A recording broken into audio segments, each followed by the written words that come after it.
Hey, what's going on, everyone? So before we start this video, I just want to let you know that there will be Mandalorian spoilers for Season 2, Episode 6. So if you've not seen that episode, make sure you go watch it and then come back to this video so I can explain to you why Boba Fett was so lame in the originals, more specifically in Return of the Jedi. So now that everyone that hasn't seen the episode has left the video, first off, I just want to say how great of an episode that was. We finally get to see Boba Fett in action. We finally get to see what he can do. And also just what a great episode overall. Robert Rodriguez with the great direction on the episode. He's a great action director, and you can really see him shine and his style shine through this episode. So as I just said, we finally get to see just how dangerous and just how badass Boba Fett can be. And we finally get to see this in action, not just through stories or through books. We finally get to see it in live action. We get to see Boba Fett messing up some stormtroopers, and we get to see a lot of it. For me personally, it felt like I was watching Boba Fett as John Wick. But before this very episode of The Mandalorian, I never really understood the hype surrounding Boba Fett. And why is that? Why, if he was always this menacing and this dangerous as we saw in episode 6 of season 2 of The Mandalorian, why didn't we see this in the original trilogy? Why was he always just standing there looking cool, or maybe dying in a weird, lame way? And I know that he didn't die, but at the time it seemed like he died. Well, I think the newest Mandalorian episode actually explained away all of the problems with him in the originals, specifically in Return of the Jedi. So as we all know, Boba and Mando team up in episode 6. The child is taken by the Dark Troopers and Mando is left useless watching Grogu being taken right to Moff Gideon. But then we cut to Boba in Slave 1, and after Mando tells him to not shoot at the Dark Troopers in case he would harm the child, Boba then says he will do a loose follow to see where the troopers are going with the child. When Boba Fett breaks the cloud cover and he sees Gideon's ship, he says the Empire is back, and Fennec does not believe him. Boba's response to Fennec's disbelief is what I believe explains away all of his lameness in Return of the Jedi. Boba then says this isn't a spice dream, implying that he has had a lot of spice dreams in the past. He probably told Fennec about his days on Jabba's barge, tripping on spice every single day. It's reasonable that he would tell her because she's probably wondering why he wants his armor so bad, and probably why he lost it in the first place. Fennec would then question how he would let that happen so easily if he is really as badass and dangerous as he claims to be. He would then explain to Fennec that after capturing Han Solo and bringing him to Jabba, his priorities changed a lot. As we know from the books and stuff like that, Boba probably turned into a raver after turning in Han Solo because he became so rich he didn't really have to work anymore.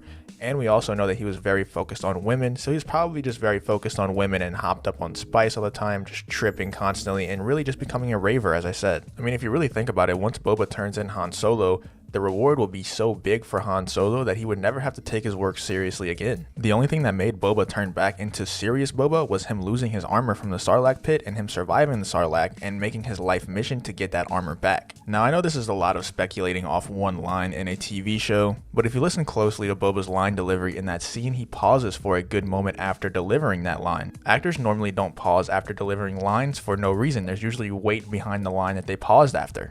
I think this is a very Favreau and Filoni thing to do. They didn't make a huge deal about it because most people don't really care that are watching the show. They're not as sweaty as us, so they don't care that Boba was lame before, but they also put that in there for the sweaties to be able to explain away Boba's lameness in Return of the Jedi. I think it was a very genius way for them to explain away why he was so lame in Return of the Jedi without lingering on it too long. It was just a quick one-liner with a little pause after that explained everything. Let me know what you guys think of this line that Boba Fett said in The Mandalorian Season 2 Episode 6. Do you think it was just a throwaway line, or do you think it actually held weight behind it? The main reason why I think it held weight was because of the pause that happened after he delivered the line, but it could also mean absolutely nothing at the same time. So let me know what you guys think. Thank you for watching the video, and I hope to see you in the next one. But before I go, if you guys to this point in the video, I really do appreciate you a lot, and I would also appreciate a like on the video as well as a comment. And if you really do enjoy all my videos, then leave a subscribe on the channel as well. All of those things really help my videos and my channel out a lot, but also you watching to the end of this video helps even more, so I appreciate you for that, and I'll see you on the next one.